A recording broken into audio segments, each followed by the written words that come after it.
Hear ye, gather round. It is the Sixers Talk podcast brought to you by Wilmington University, Wilmington Works. You know the usual suspects, Danny Pommells, Fadool, Noah Levick here, bringing you some Sixers chatter and all that is going on. Our producer, Ben Berry, behind the scenes, making things happen.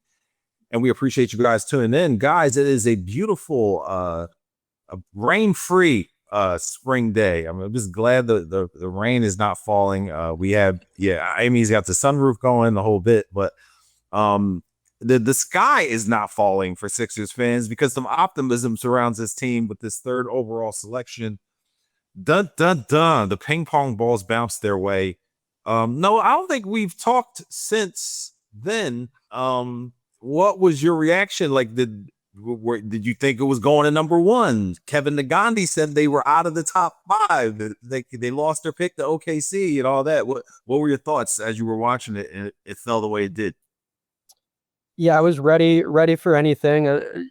Kind of as with my job, you got to be prepared for all outcomes. So I think that was the case emotionally as well. But boy, like the Kevin Nagandi moment, I was not prepared for that personally. To their credit, I know some folks who are really well versed on, if had the math of it all. Yeah, I was not one of them. To me, it's just ping pong balls. I'll find out the result when I find it out.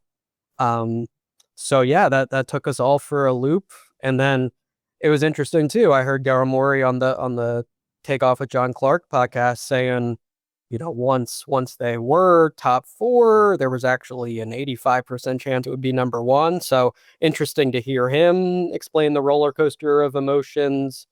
But yeah, I feel like is into all the math and nuance of it. I feel like Morey's like glued to the probabilities and everything. Absolutely. Although of course he's not accustomed to lottery nights, but he very much studied up and knew all the permutations and every possible outcome. And yeah, he sounds pretty pleased. And I think obviously this is a really good situation for the Sixers. Best case would be Cooper Flagg coming to Philly.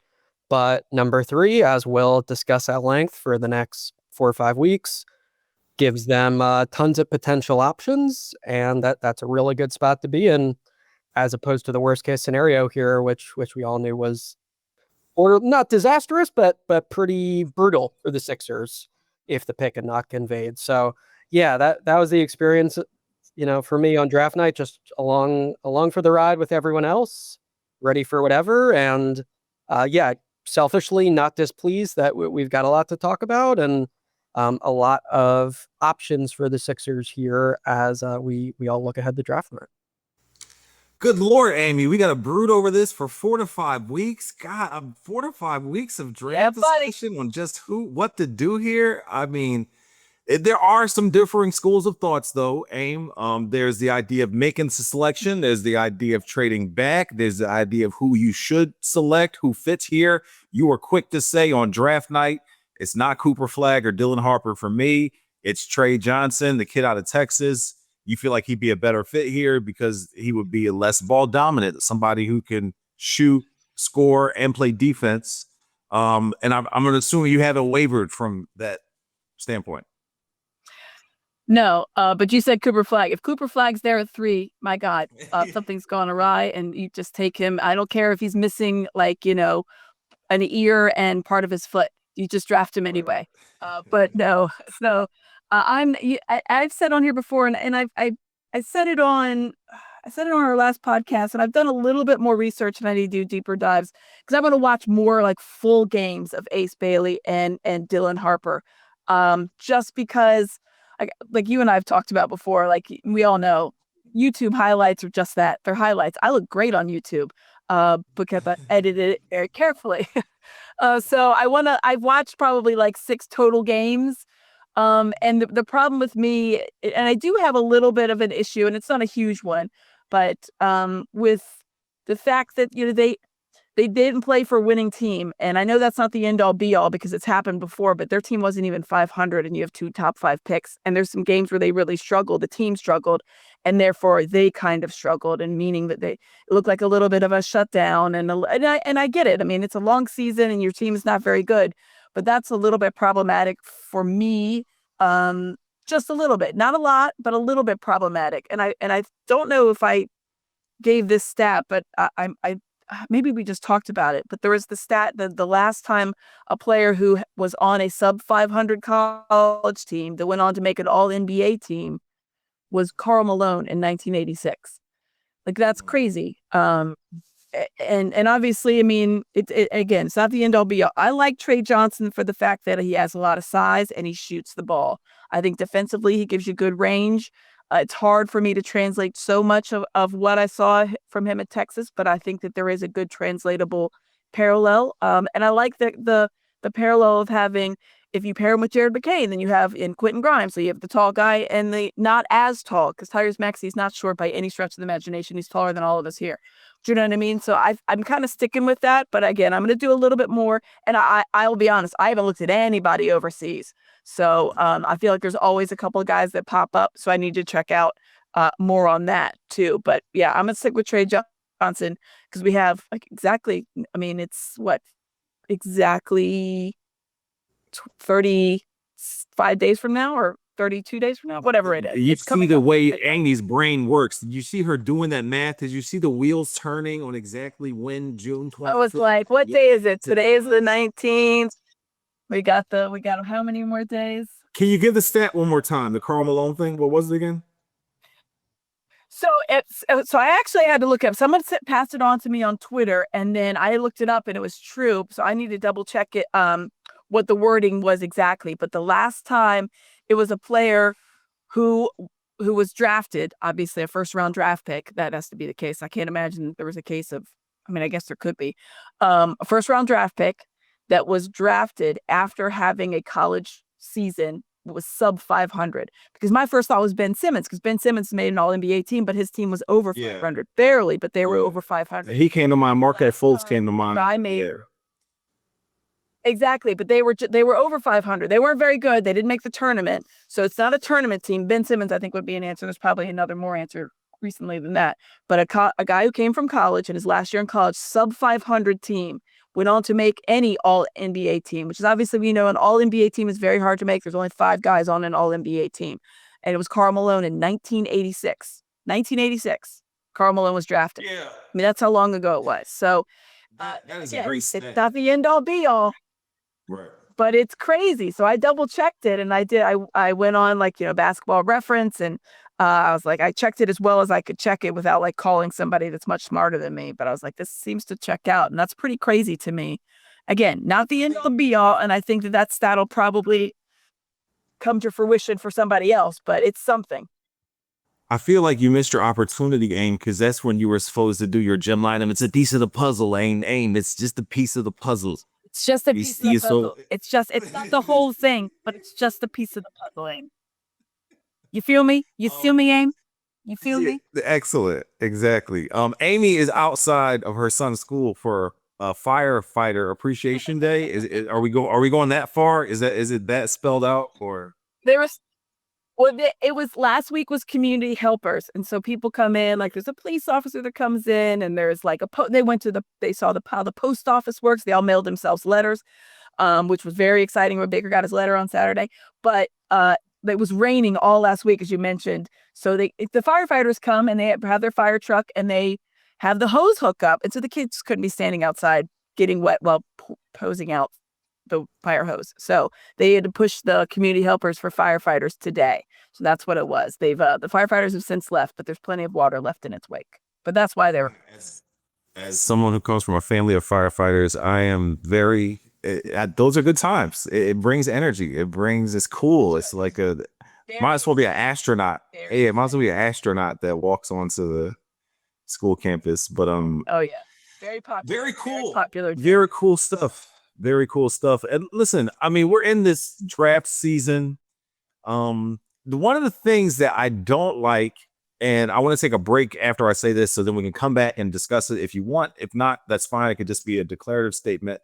But one of the things I don't like is because of the time in between when there's less things to talk about in the basketball world, because most of the teams are out of the race, and we're interestingly going to have a new NBA champion here. So it's really fun and interesting to me. A team that hasn't won it in a while. And one of the things that I don't like is that there's this analysis, which I think causes some paralysis, like just overanalyzation of all the picks and the players, and dragging Ace Bailey down a little bit and then building him back up, and then oh, he's not quite 6'10", and Mark Jackson called me out because I was like, oh, Ace Bailey measures 6'7.5" at his feet. They say he was 6'10". He's like, Danny, nobody plays basketball in their bare feet. Like, nobody plays basketball without shoes on. Correct. And I'm like, all right, Mark, all right, let me relax a little bit. But it's just this over analysis of everything. But more on that in a second. Listen, we show much love and are appreciative of Wilmington University as our title sponsor. Advance your career with a graduate degree from Wilmington University at WilmU. Your dream is our mission. Get to know us at wilmu.edu. Back here on the Sixers Talk podcast. And my point being is that and all of a sudden, a guy who looks fantastic coming out of his college season, NCAA tournament, they put him in this vacuum of the NBA combine, and he can't quite jump as high as I thought, or he's not quite as fast, or he can't make 44 3-pointers in a row running around the 3-point line. So that then all of a sudden you drag down a guy who you can play basketball, or you build somebody else up who you saw play basketball, wasn't quite as good at it, but gives great combine numbers and puts great numbers on paper. So that's the thing when I say, oh man, 4 to 5 weeks of this is going to be so much back and forth. Hopefully the Sixers come to a point where they can defeat the overanalysis and actually either draft a player who is going to make an impact immediately and will help the team with some of these salary cap issues. Or I guess maybe you're not help with the salary cap issues. You're drafting a guy 3rd overall. It's a lot of guaranteed money. So that's also something to take in consideration. Or on the other hand, you trade back, pick up some assets, and also get a player who can benefit the team that isn't in that top 3 consideration: Dylan Harper, Ace Bailey, or Cooper Flag. But if you can get Tre Johnson at 5 and bump it back somebody wants to move up, right? Why would you flirt with that? Honestly, I think they know who they want. I think they've got their big board made up, and I think that they could tweak it here and there. I think the combine doesn't move the needle as much as it does on other, like a NFL football or something like that. Sure. It makes me Yeah, it makes me nervous if you try to overthink these things. If you like Ace Bailey at 3, or you like him at 7, or you like him at 5, or you like him at 2, wherever you are, right. You're only going to get one shot. You're getting them right. Yeah. You take it. Why flirt with that? But I get it. Like, it seems like on its face, like, oh, if I love Tre Johnson, and people might have, you don't know what everybody else grades him out at. So if you like your guy, you pick your guy. You don't try to overthink it. You do need more assets because you need to turn those into things, but you can't pay any more players. You're up against it. You are literally at the apron, over the apron, whatever. And I think you're actually over it. I think they're like 102% of their salary cap. But anyway, I don't know. I feel like they do know who they like.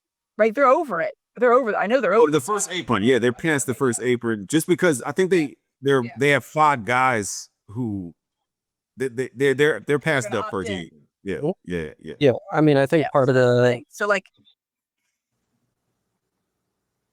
I think part of the thinking with like a trade for a player that moves you back slightly in the draft order would be ideally getting rid of some of those salaries that aren't especially useful on the team, like an Eric Gordon, like an Andre Drummond, etc. So I think, that would theoretically be a benefit of that trade.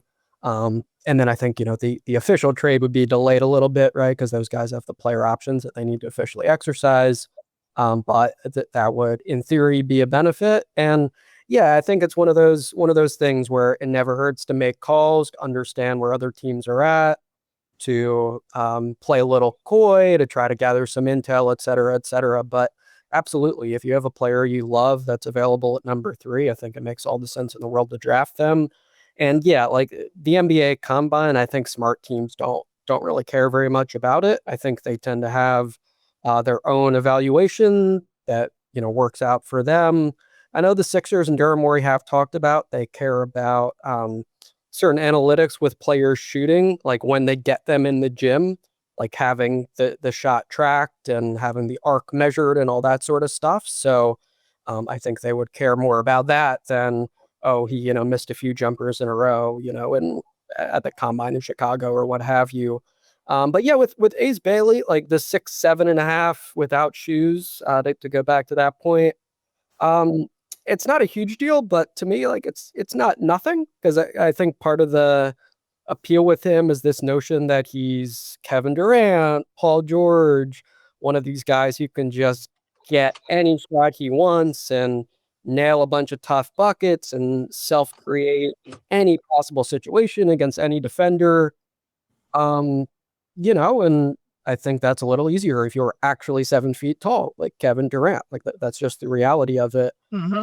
So absolutely, like I don't think any savvy team is gonna say, "Oh boy, we're knocking Ace down 3 spots on our board because he was an inch shorter than we expected."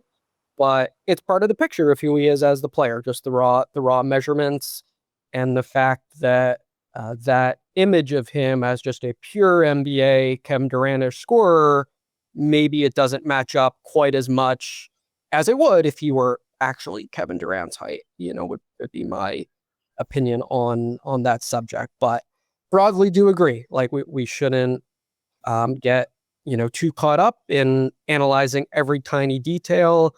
And I think teams that go about this process well, they have their key areas they care about. They have their own, well-tested methods of evaluation, and they stick to their guns. They don't second guess themselves. I think going back to like the 2020 draft, it's part of the reason Tyrese Maxey fell to number 21. A lot of teams were just doing nothing but draft for month after month after month. And I think that led to some errors in how players were evaluated. Tyrese Halliburton also dropped pretty darn far in that draft.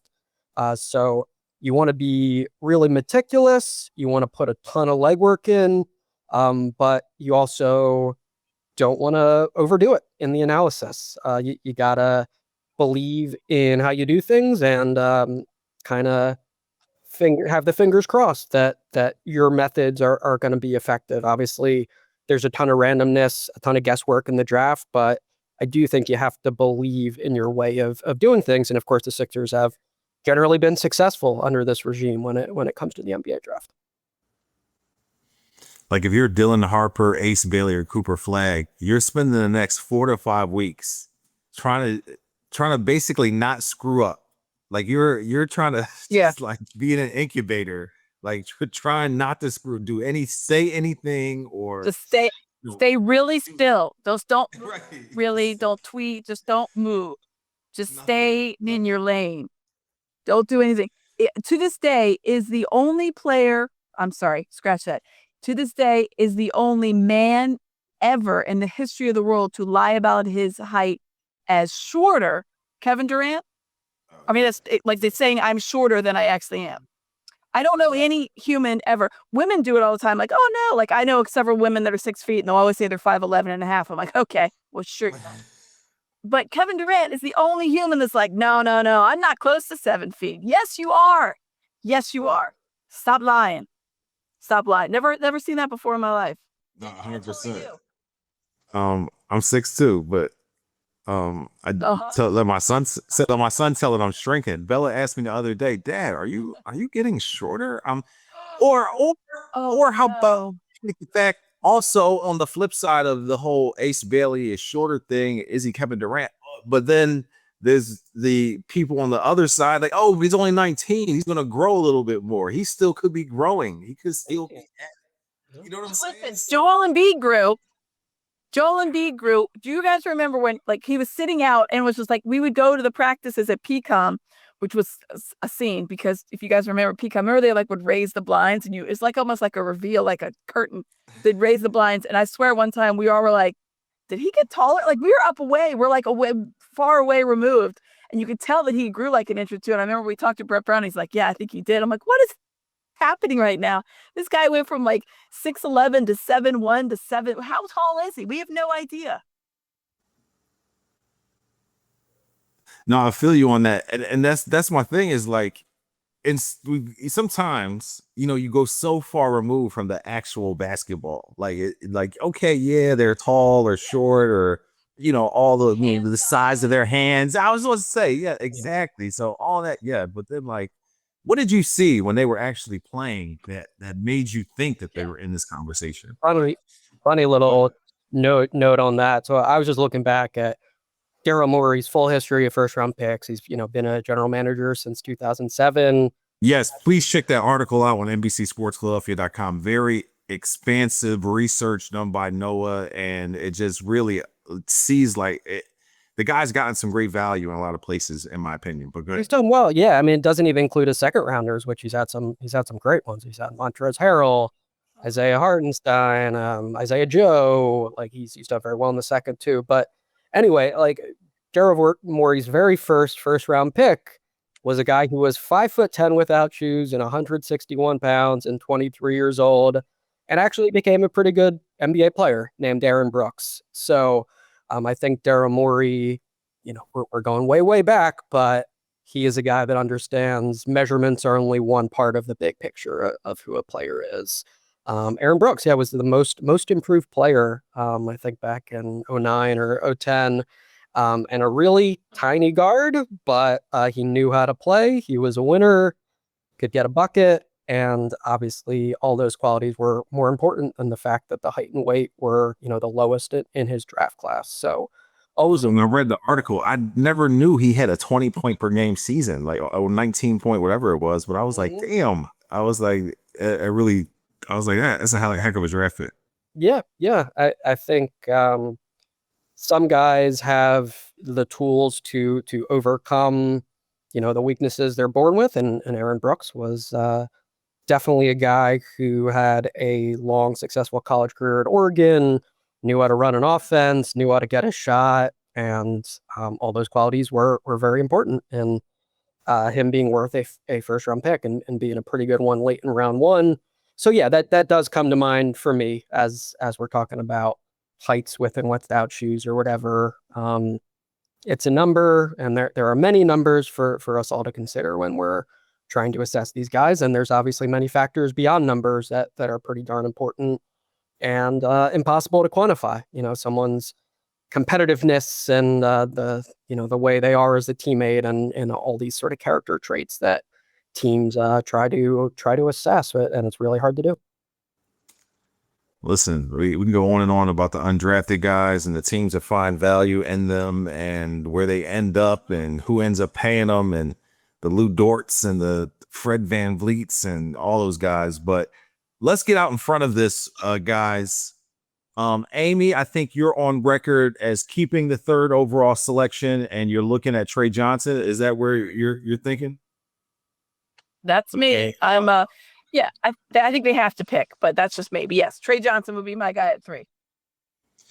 And no, are you keep it, feel the process out, trade back, try to find value? What are you thinking?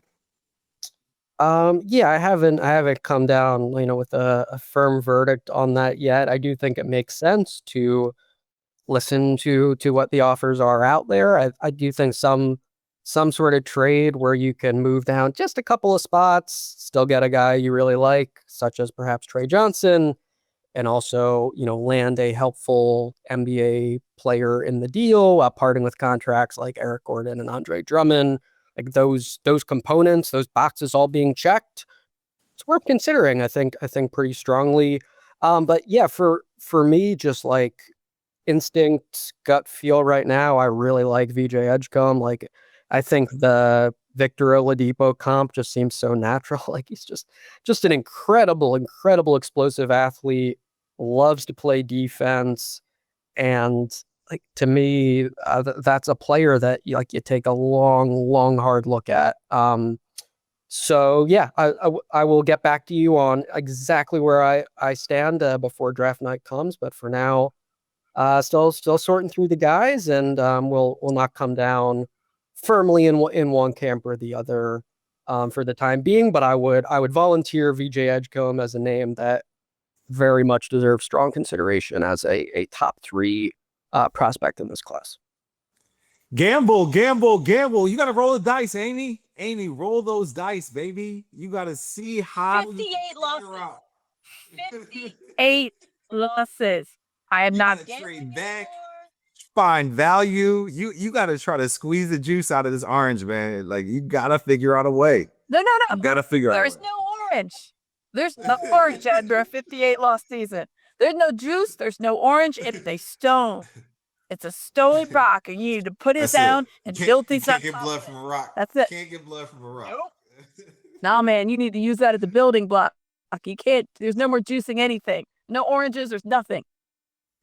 I think you are dead right, Amy, though. The fit has to be part of the evaluation more so than some of the other things to me, because if you're keeping Quentin Grimes, if you're keeping obviously Maxey and McCain, guys who want to touch the rock or excel more when the ball is in their hands than playing off the ball, that has to be more, because right. And then you have the point forward Paul George, if he's still able to do that type of thing. So I just feel like Dylan Harper wouldn't quite be the right fit. And if you're saying that Ace Bailey isn't quite the prototypical 3/4 or that guy who can really play or guard threes at a high clip, maybe a little too thin to win in some instances. I don't know. I think there might be a better fit for the team out there if it's the kid Queen from Maryland. Maryland. Yeah, big guy. Yeah. So I don't know. Edgecombe, sure, I'm fine with that.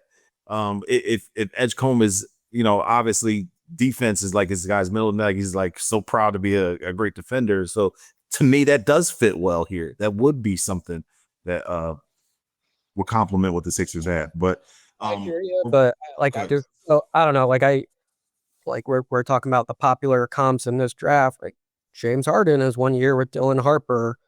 Who knows what kind of player he's going to be, but like if you passed on the next James Harden because you have too many guards in your system, I think that's a move you regret. So I hear you. Like perhaps it's a bit naive for fit to be completely out of the equation and to look at it as you're only looking for the highest upside player or whatever.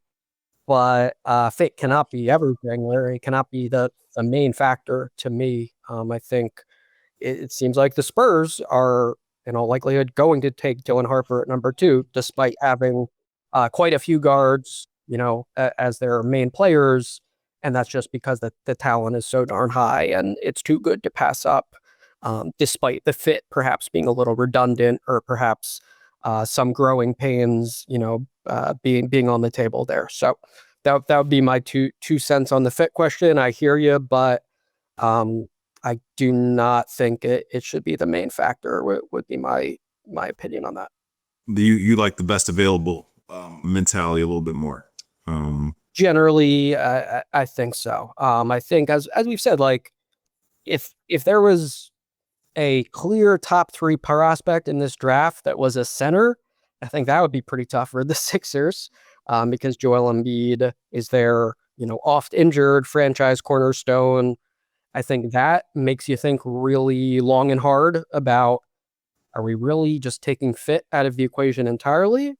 But there's not, I think, a clear top 3 center. I think Malawak and Queen both may hear their names called in the top 10, but it does seem like the way things are shaping up, it will not be a center that would make sense for the Sixers at number 3. And I think there are definitely some intriguing players available at 3, and I would not be ruling certain ones out just because of the position they play, automatically. There's the whole Giannis Antetokounmpo trade to factor into it all, so a lot of little details that could come together here in the next few weeks. But much love to everyone out there for all that they do and listening and watching and checking us out. Check out Noah Levick's work on NBC Sports Philadelphia.com. For Amy Fadool, I'm Danny Pommells and Ben Berry. We'll see you next time on the Sixers Talk podcast, brought to you by Wilmington University. Wilmington Works.